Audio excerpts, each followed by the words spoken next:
በጣም ብዙዎቻችን ነፍሳችን ተርባለች ግን ስጋችንን ነው ፊድ የምናደርገው።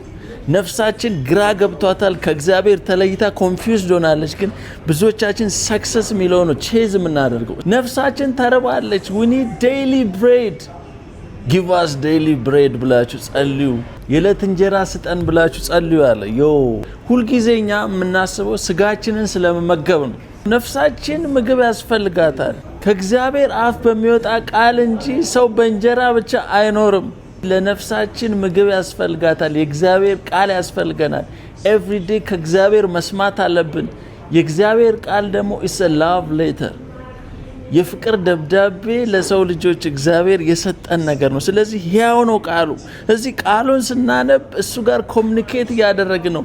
ያለዛ መኖር አትችሉም ማለት ዛሬ ቻሌንጅ ማረጋችሁ give us daily bread እንዳለው የዕለት እንጀራ ያስፈልገናል። ቃሉ ያስፈልገናል። ከሱ ጋር ኮኔክትድ መሆን አለብን። እዚህ ኤቭሪ ዴይ የቃሉን ወተት ቃሉን መጠማት አለብን። ነፍሳችን ተጠምታለች። ስለዚህ ቃሉን ማግኘት አለባት። ከዚህ ዴይሊ የእግዚአብሔርን ቃል እናንብብ።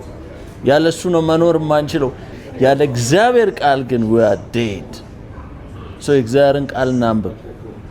መቻችሁ